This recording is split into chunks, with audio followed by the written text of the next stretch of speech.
I'm supposed to go on this morning with this, which would go on with, "Yea, though I walk through the valley of the shadow of death, and I've done my homework. I've sort of monkeyed with it, and all this stuff. And for some reason or other, I can't. This just doesn't seem to be the day for it. It's a great talk. Or other, I just don't feel like that this morning, and this happened actually in council room.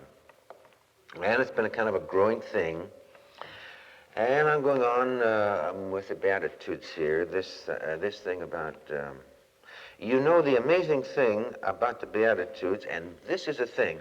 How do you write a book? Well, I'm not sure. From all the people that I have spoken to who have written books, everybody does it in a completely different way. So there just isn't any. I mean, logically, you ought to sit down and you ought to outline the whole thing and go down and then start with page 1, and go around that way, and it would come out right. Well, I don't do it in that way, and I remember that Glenn Clark, he used to sort of wake himself up. I don't know how in the world anybody can do it, about 3 in the morning or about 3:30 maybe, and he would prop himself up in bed, and he had little notebooks, and he would just sort of write in them. He would get up to the office then, and he would, from the notes he had taken, he would dictate to the secretary.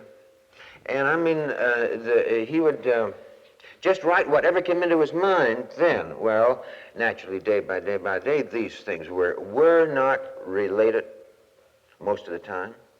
But after a while, boy, you get a pile of stuff, and you begin to go over it, and there is a creative something or other which goes into it, and you put a pile here and a pile there and a pile there, and all of a sudden you can see something beginning to be born and grow, and you get excited over it, and you may have to add to it, you may have to change it some, but I mean the book's done even before you begin, and this becomes a living thing now.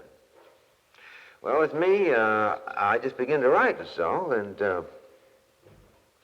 the second book here, which is Great is Your Reward, which was on the Beatitudes, is a publisher, after you have had a book out about 2 years, why they come after you, then, boy, now is the time to bring out the next one, And this was a summer when, oh man, I was just going from one end of the country off the other, and this guy from Revelle came up to Minneapolis, and we went out, and he said, we've got to have a book by September. And I said, shoot, I can't do it.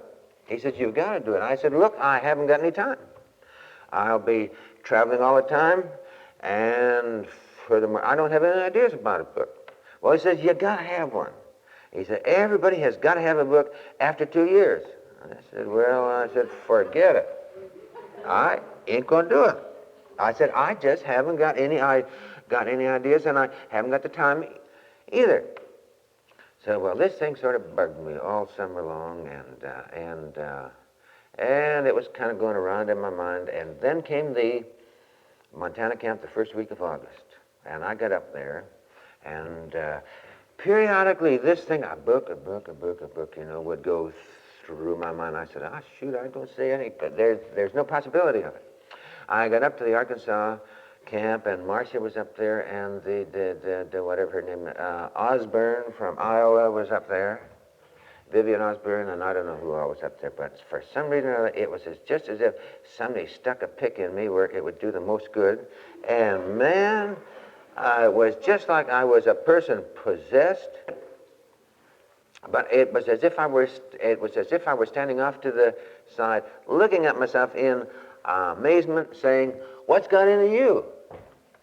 And well, every afternoon I would get a typewriter, man, I just write just as if I were possessed, and it was a kind of a stream of consciousness, and more good stuff was just coming out, and I knew, by golly, I'm just not this smart, but I'm not going to kid anybody about it. I'm just going to get up there just as if I had done it, and and so on. Well, I got home, and the Coronas camp had been on at the same time, And we got home then, and Starr Daily was at our house, and Miles Clark and his wife and kids were there. He had been up to that camp also, helping out in it. And boy, here I was just anxious like a young bull, ready to get going on this thing. Here we had a house full of company for a whole week, and I was being as polite as I knew how, and that ain't very know-how either. And I could see the days go by, and the days go by, and September, it's just getting closer and closer. And I'll never get this thing done. Well, then, from all the half-page notes that I had written, when they left, I got in there on the tape recorder with these little 3-inch reels, and I started talking in there, and I would add to it as I went on. And then I would hand this to a woman on the outside, and while she was doing it, I would talk it in the morning, I would work in the day, and by the time I got back at night, she would hand me that one. No, yeah. And then I would talk one in at night, and in the morning, well, pretty soon I had stuff going back and forth, and I had the stuff all over the floor. And I didn't want to have the radio on. I didn't want to have the television set on. And if anybody said boo, I just bit their head off, because I was just working against that. That time was right up to my nose like that, and just go, go, go, go, go. And one day, Marion, I don't know, the women haven't got, they really aren't as spiritual as men. But anyway, Marion, she blew up. Now, that's a terrible thing to do. I mean, I don't know. Marion is aging so much faster than it's just going so fast. I've got to remind her every day how lucky she is to have married me. She forgets it so fast. Just forgets it just like nothing. Oh, man. One day, she blew up and she said, I don't see how you can write such a spiritual book and be so ugly.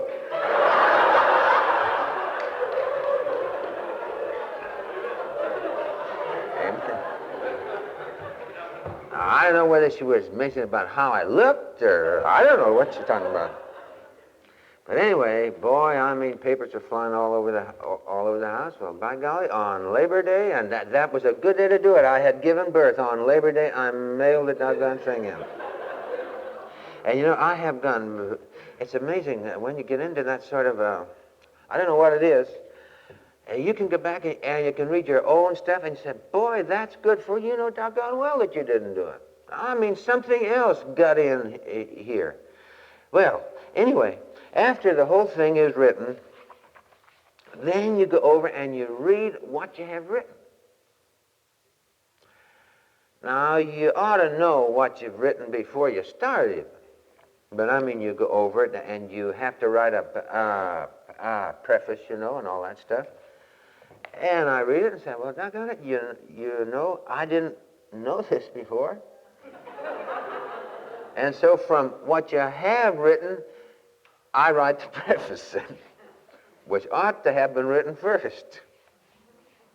But really, the Beatitudes are one of the most amazing things that if they ever had been said by anybody else, you'd throw them out the window. You'd say, that guy's just a confidence man. He's just selling a kind of a spiritual hadico and saying that it will do all of these things. Why, nobody in their right mind would ever promise. And I really didn't know this until after the book was written. But nobody in their right mind would ever promise all of the things that are promised in the Beatitudes. Now, that's just no baloney. They encompass the whole range of human aspiration. Now, look, and even though you and I have said them over, I don't know how many, maybe thousands of times in our life, have you ever really looked at them coldly? I mean, with a sort of a jaundiced eye, a jaundiced mind, and say, this guy's crazy. Nobody can deliver that. For he promises you this. Now, just imagine this. How to possess the kingdom of heaven. Now, that's a big order. how to find comfort, how to inherit the earth. Well, good night. I mean, we have got all kinds of books about how to retire on $1 million or whatever it is, or how to make $1 million a year, or how to win the woman you want in 3 easy lessons, or whatever else it is. I mean, you got all these how-to books, and they're good books too. I mean, they are good books, really. But how to inherit the earth? Why, that's what we go to college for. Sales courses for them. 1 million other things for them. How to find satisfaction, deep down satisfaction. How to obtain mercy. How to see God. Now there's a big one. How to see God. How to be the sons of God. And how to be one with the prophets. Well, good night. You know, if any advertising agency on Madison Avenue ever promised that, why, we'd laugh them out of the business. So you're crazy. So you have to begin in with saying, well, and this has been a search which I've had always, is that religion so much in my past was something that was otherworldly. It was either pie in the sky, by and by, or it was related to certain areas of life only, but not to all. And this, I think, is where at least religion for me went wrong. Because religion was never supposed to be an end in itself. It was supposed to be a means towards an end.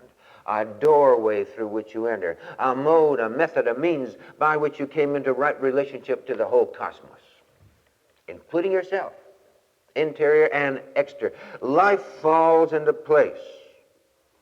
But when the means becomes an end, and I can say this because I am a member. I was about to say, God forgive me. I was about to say that I am a Presbyterian. Well, I'm not a Presbyterian. I may go to the Presbyterian church. I may be a member, but I'm no Presbyterian. It's like these two men that met at a religious conference. One went up to the other, and he said, "You Presbyterian?" He said, "No, stomach trouble." No stomach trouble. No. Well, it's what Stanley Jones said years and years ago. I am a member of the Methodist Church, but I belong to Christ. That's an awful big difference. But anyway, when the means become an end and we begin to gab about Presbyterian men or Presbyterian this or I couldn't care less. I'm interested in life. I'm interested in man. I'm interested in women. Let's cuddle. I liked that thing up here last night.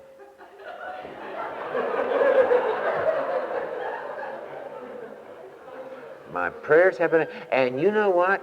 And she was up here and she was saying, "Let's cuddle," you know. And I think that God heard her prayer, for today is so cold. I think it'd be a good idea to cuddle all day long. Prayer vigil. My prayers have been answered.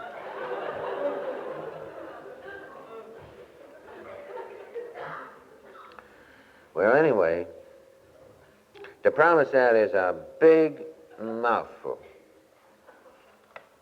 But that's what it says. So you have to go then and you have to find a practical application of it. Do you believe it?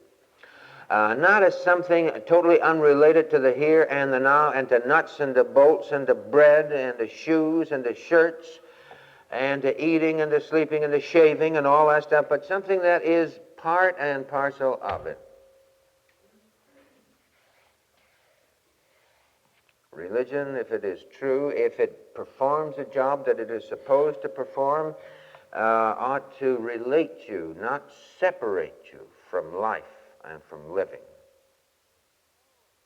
And this is one of the most damning things which can be said against it. And I mean all of it. I'm not talking about just Presbyterians or Methodists, but Catholic and Protestant and Jew and Hindu and Muslim and the whole bunch. That which is supposed to relate you with the very essence of all life, which is in and through every atom, separates you. And that is the thing whereby it is wrong. That would be the evidence. Because if you come into right relationship with the very essence of life and living, in and through every atom of space, regardless of what, then you are going to be not separated from people, but you're going to be drawn to them. Not that you have to agree with them in every place, but there should be no sense of separation, of strangeness, of foreignness. You know, the wonderful thing about Jesus was that, I mean, the kind of people that he appealed to the high and to the low and to the rich and to the poor, to the successful and to the unsuccessful, to the diseased and to the healthy, and to the Samaritan and to the foreigner and to the Gentile and to the Jew, to everybody.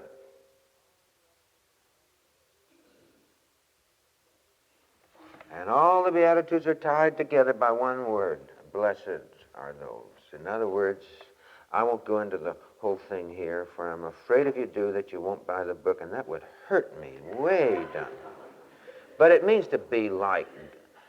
It means like God, or in community with God, or in alignment, or oneness, or harmony, or lostness with God, are they who are like this. As for example, he said that God makes his sun to shine upon the good and upon the evil, and his rain to fall upon the just and the unjust. It's a universal totality. It's there for you if you want it, if you can make use of it. But our belief does not compromise the nature of God. All that your belief does is to compromise you. Now, that's a wonderful... All that your belief will do will be to compromise you. It will either enable you to enter into something that is there. If I don't believe in electricity, say, and I can have all those switches over in the wall, and I decide I do not believe in it. Whether I believe in it or not, electricity is still electricity. All that my belief does is to imprison myself, to prevent me from going over there and switching the darn thing on to see whether it will work. But it's still there whether I switch it on or not. So that actually that this whole thing is like God, blessed, or in nature, or in harmony with the forces and the rules and the principles and the streams of life, are those who are like this, and the result of it will be whatever all the Beatitudes are. I think it would be a wonderful thing today if we took one of them. Or you can take any of them. We mentioned meekness, poor in spirits. In other words, lacking in ego. What is the thing that separates you from me? What is the thing that separates you from your neighbor?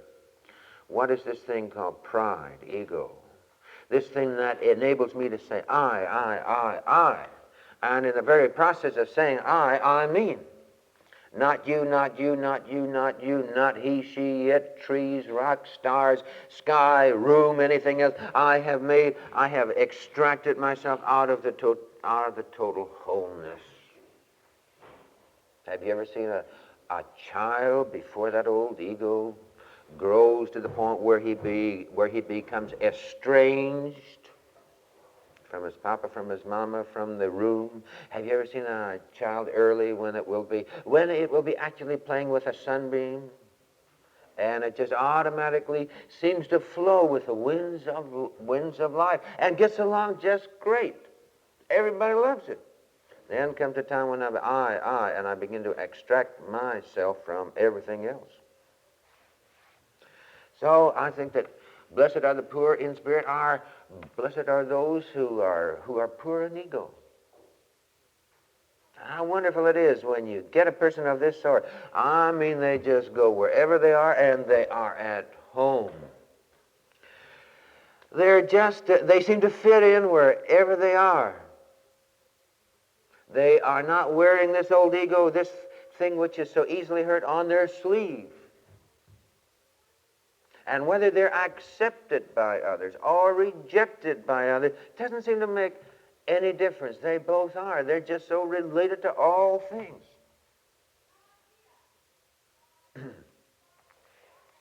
And because of that, and because of the lack of separation, they are in the kingdom. Theirs is the kingdom of heaven. They have the kingdom of heaven. They are the kingdom of heaven wherever they go. You remember in the stories of creation where it says, and God took the animals to Adam in order that Adam would name them. Once more, this word name. The Spirit, know them, the essence, whatever this unique something or other, whatever it is that you are, call it soul, spirit, essence, nature that you are. What it means is that Adam knew the animals. They related to each other. They knew each other. They weren't strangers. And I suppose you could say the same thing about plants and trees and everything else. How that you are sort of one and flowing and relating and being sensitive and flowing in the winds of spirit and the winds of life wherever you are. And you know, this hasn't got anything to do with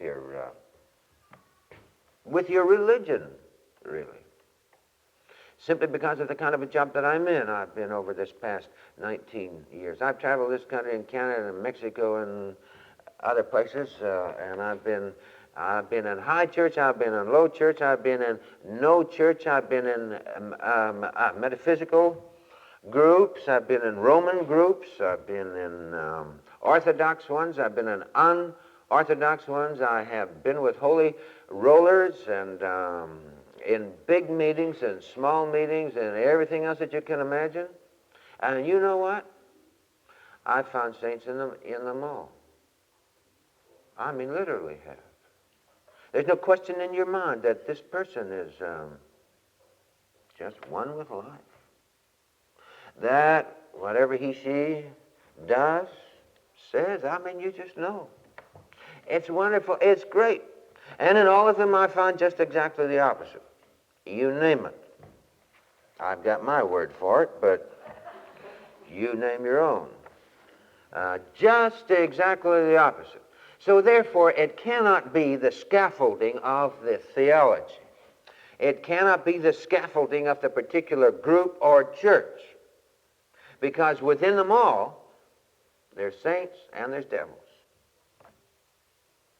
Fact of the matter is, people aren't that dumb, you know. If there was one intellectual structure, pattern, theological or otherwise, which was just absolutely so, we'd all be in it.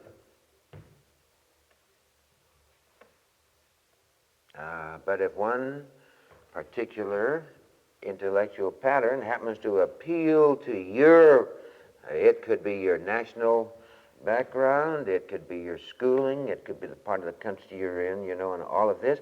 Fine. I mean, if this is the little lever that's going to make you move the world, that will give you, if this is the gimmick, and I can say that also, and gimmicks were used in the Bible also. I forget the prophet, I think it was Elisha, but I'm not sure. But when the king was sick, and this king had been a warrior all of his life, and he's wondering, the king is on his sick bed, wondering if his prayers will be answered. And the old prophet goes in there, and he gets the king up, and he takes a bow and an arrow, which was the gun of that day, and he puts the king's hands on it, and he shoots, and they shoot an arrow out of the window out toward the east. And he said, just as sure as that arrow finds its mark, your prayers will be answered. Well, you know, this is something that a soldier can understand. There are many ways that this can be done. But anyway, I think that the one today that you can have a lot of fun with is, what is that thing anyway? to one on seeing God.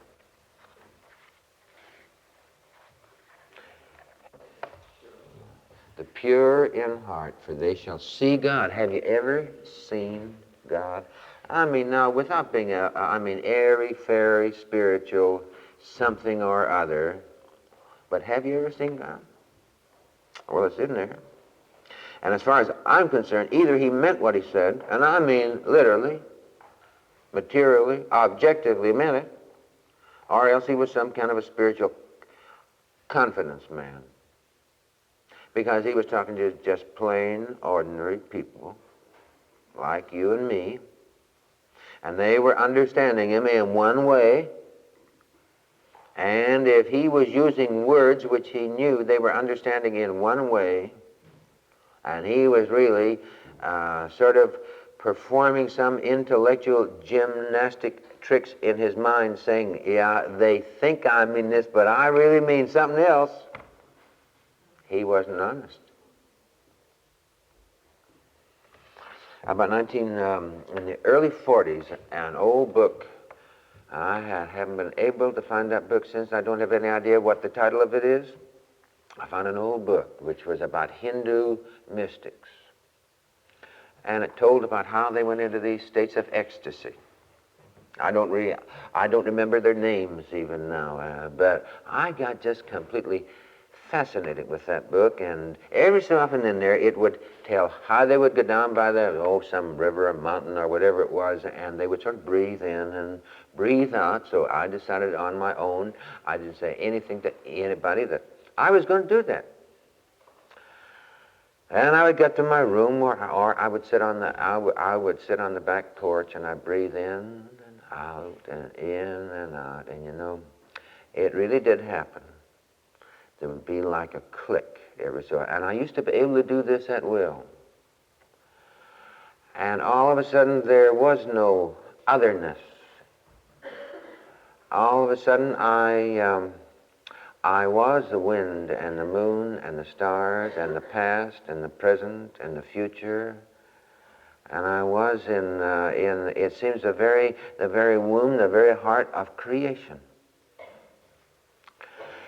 It wasn't that I would be standing here and looking out there and saying, I am your boo-boo, but I might start out on the tree or here, and I said, that's a tree, and that tree was here last year, and it was smaller, and it was here the year before, and it grew from I don't know what, but it grew, or I could say the grass was here, and it was here before there were any houses or Indians, and the Indians were here, and the grass was here long before the Indians were here, when animals were here. Now, and some thoughts would go around them, and then that thing would click, and I'd be everything. And this is a marvelous thing. But I always intellectually thought, this ought to be true with people, with human beings. And intellectually, I could reason it out. And a couple or 3 years back, I was in a home in the South, and I had flown into that town in the early afternoon, and I was to talk in a church that night. And of course, I always leave the office, and papers are flying, and everybody's so happy to see me go, and just giving everybody orders, and all that stuff. And you get in there, and then all of a sudden, in 5 hours, you're supposed to be spiritual. You're supposed to be the guy that hasn't got any problems whatsoever, So what I usually do, either I go to a hotel or to a room or whatever it is, but I was in this house, and I go to the room, and I'm going around like a cat and a dog, around in my mind, and I'm on the bed, and I'm reading the Bible and praying and get down on my knees and pray, and I get back and I pace back and forth, and I got a million little disconnected thoughts going all over. And Lord, you got to do something now. Let's get going. Quit monkeying. And so I wandered out of the room, and I came into the living room, and a woman was out there, and immediately she started in about, ordinary things. About the kids, the husband, I don't know what it all was. And I am being the polite guest and I'm smiling, at the right time. Kennison would have been proud of me. I'm just smiling at her at the right time, and I'm answering it in just the right way, and all of a sudden, and my mind isn't on any more what she's saying than a man on the moon. I'm thinking on this other half of mine, how am I going to get this thing ready by 7:30 tonight? And I go down to my, how do you do, lady?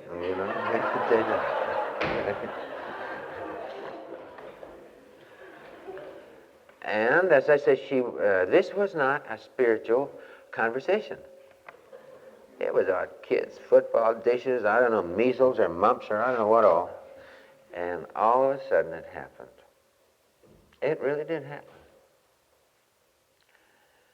I was perfectly well aware that this woman was still over there. And she had a nose and ears, and that there was walls and there was ceiling, and there were kids out on the lawn yelling, and I pinched myself in order to be sure. But suddenly this was God. And in a human being was the fullness of the Godhead. I can't explain that intellectually except to say that the experience is that the allness of God, the allness of God is in everything.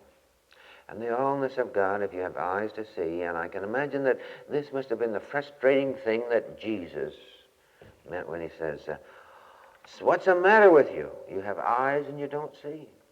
You have ears and you don't hear. You have a heart and you don't enter into understanding. For somebody who could see that, and I could imagine rather commonly and feel it and know it and be sensitive to it, both with the storms on a lake and with a fig tree or whatever, or with a person who was such as Philip, who was separated from him by miles, which you could see. But once you have, one experience is worth 50 million books, all except my books, I mean. But they're worth 50 million books. One experience. I mean, you can intellectually, in a detached, objective manner, be reading or thinking about something. But to have the experience is something different. And it brought to me the literalness of some of the things of what Jesus said that we have always interpreted, in other words, Jesus and others, and which we have always sort of psychoanalyzed, and we say, well, he was talking in symbolic language. But you remember the stories of the judgment, and he says, in that day I will say to those, I was hungry and you did not feed me, I was thirsty and you did not give me to drink, I was naked and you did not clothe me. And they said, when do we do this? He said, when you did it unto one of the least of these, you did it unto me. Then he turns to the other group and he says, when I was hungry, you fed me. When I was thirsty, you gave me to drink. When I was naked, you clothed me. And said, when do we do this? See, each of them are just as the wonderful thing about that. They're both the good guys and the bad guys are just as surprised. He said, when you did it unto one of the least of these. Now, he doesn't say it is as if you had done it unto me. He says you literally have. And once you have an experience such as I had there, you are what you do to a person, you are doing to the wholeness and the totality of the Godhead. There's no way that I can explain this to you except to say it. But when it said that heaven and earth are full of thy glory, and that in each atom is the fullness and the completeness of all that God is, and that this goes for persons, and that it doesn't matter whether they're tall or short or skinny or fat or white or black or from New England or Oklahoma or any place else, but you can see God. And there are many, many other ways, but I think that this chapter might be a good thing to go over for this day as to how you can see God wherever you are.